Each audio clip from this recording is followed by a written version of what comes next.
Hey guys, and welcome back to another movie review. We're kicking off the Christmas content. Meant to do it on the 1st, or on the 4th. Whoops, missed a few days.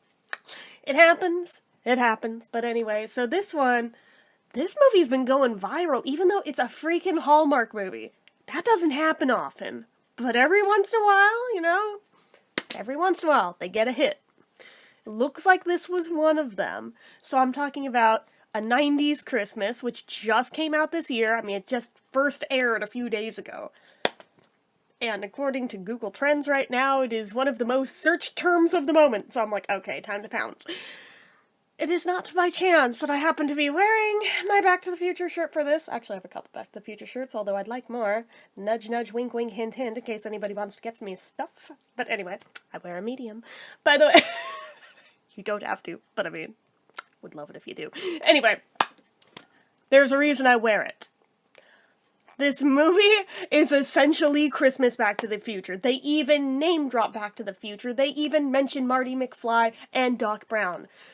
Which is funny because if we remember a few years ago, I believe it was Hallmark Channel again that had a different movie that was kinda sorta not quite as on the nose as this one. But it literally did have some of the cast of Back to the Future in it, and it was a time travel Christmas movie, so I never did review that one. I should review that one too, but anyway, this one, it literally, it steals everything right down to the letter with the disappearing words depending on what is going on in the past. They knew what they were doing. But they also knew damn well by marketing this as a 90s nostalgia fest, not one of us would be mad about it. So, they weren't wrong. I was sitting here like, oh hell yes, this is awesome. Although I knew damn well by 5 minutes in, oh shit, this is a Hallmark movie. I'm already crying and it's 5 minutes in, and this is an almost 2 hour movie. Oh, I'm fucked. Anyway, so they don't fight fair in this movie in terms of emotionalness. I'm just gonna throw it out there. They don't. If you have lived through loss in your life of anyone who is a loved one, this one is going to sucker punch you in the feels. Especially if you happen to be a child of the 90s, as I was. 80s baby, but child of the 90s. Oh god. So basically, gist of this one. Well, first off, I don't recognize any of the cast in this, so we're not going to mention actor names just because I don't feel it's relevant. Look them up on IMDb if you're curious. But anyway, gist of this one. Main character is a lawyer who is a workaholic. She's literally just made partner that day at her law firm. But it's made known early on that she values her work above all else in her life. She really doesn't have a life outside of work. She's pushed all of her loved ones away, has no real connections in life. She lives to work, and that's all she's got. And everyone else can see for what it is that that's kind of fucked up, and you should be able to have some work-life balance here. And she's like, why would I do that? Won't even go home to visit her family at Christmas. So she's gonna stop at a diner to just, celebrate being made partner with a stack of pancakes, eating them alone, but happens to catch up with somebody she knew from high school. The guy that she used to date, who apparently is married to someone else, who swooped on him when she didn't kiss him under the mistletoe at Christmas time in 1998. Or 99, sorry. Yeah, it pretty much sets it up real early on. You know where this is going. You do. You know from, the first 10 minutes exactly what's gonna happen in this, but, again, for the Nostalgia Fest, it's alright, let's have at it. Show us what you got. So after this, turns out there's a little Christmas elf in disguise who's working 10 zillion jobs in this economy. She's a waitress, she's an Uber driver, she's a postman, she's this, that, the other thing. Because she can pop up anytime, anywhere, as Christmas elves do. But on this Uber ride, presumably home, our main character falls asleep in the back of the car. The elf drives her home. Her family home. In 1999. Yep, and she forgets her phone and her laptop and her everything in the car. Can't get them back. So she's just stuck in 1999. But realizes when she wakes up, she's literally, what was it, 17 again? 19 again? Something like that. So anyways, Regardless. um, sorry, I got distracted by that.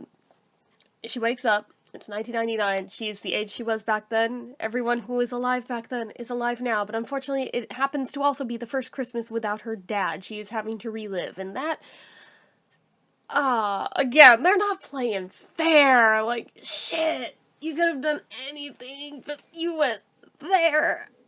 Ugh. But it was like the moment where everything in her life went awry, even though she viewed herself as, but I'm successful. I made partner. Everything I've done has been to lead up to that moment. I wouldn't change a thing. Yeah, she's one of those. Yeah, well, the whole reason she was sent back was so that she could maybe make a different choice, even though she is being told by the Christmas elf, don't change anything because it'll have repercussions on the future. AKA, Back to the Future rules. Yeah. But she knows this, and she goes and finds her high school best friend, who happens to be a science fiction nerd, and is explaining this whole thing to her, shows her the letter, shows her all of it. And she's skeptical, but on the other hand, she also is a Back to the Future fan and thinks this is really freaking cool, and she's intrigued, and hey, in time travel stories, they're always so that you can go back and fix whatever went wrong in your life to fix your future. So basically, they pinpoint early on that the moment things went awry was her not kissing him at the skating rink.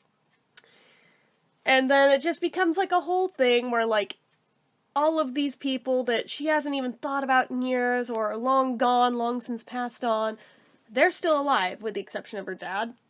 So she's able to get a do-over on some stuff. However, her version of do-over comes off a little weird because she goes in with the knowledge she has as like a, 35-year-old woman going back to 1999. 35, 40, I don't know, I'm not doing math on this.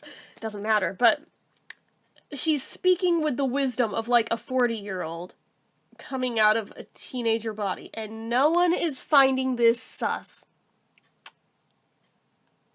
That's the part that just broke the suspension of disbelief for me.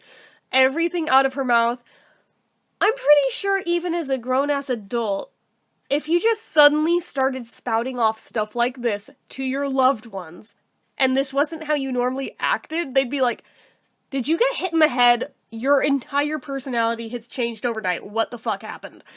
This would be suspicious, but no one is questioning it in this. So for me, that is one strike against it, even though I see what they're trying to do. They're trying to give her wisdom. They're trying to get her to say all the things she should have said back then, which, I mean, okay, she could have done it, but in a way that still felt authentic to being that age.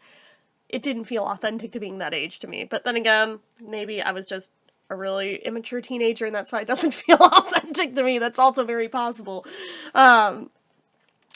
Regardless. So yeah, nobody's questioning it.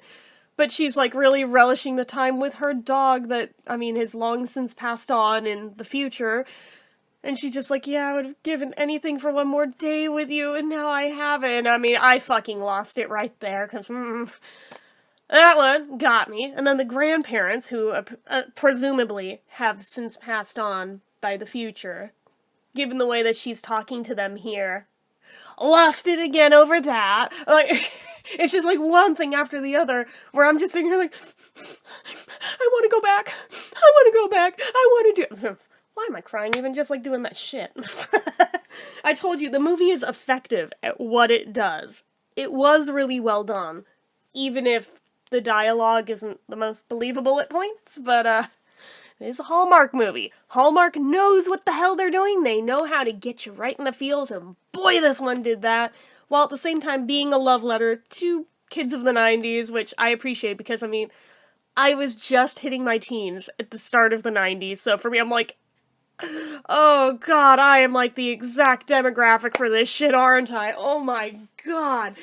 I mean, my mom watched this one too. She watched it before I did, actually. Didn't have quite the same effect on her that it did on me. I'm like, yeah, I don't think you were the target audience for this one, unlike every other movie on this channel that generally are. I was the demographic for a change, and boy, oh boy, did it do the thing. I mean, it's well done. I very much enjoyed it, but because of the dialogue, I'm only going to give it a 4 out of 5 stars. But that's across the whole thing.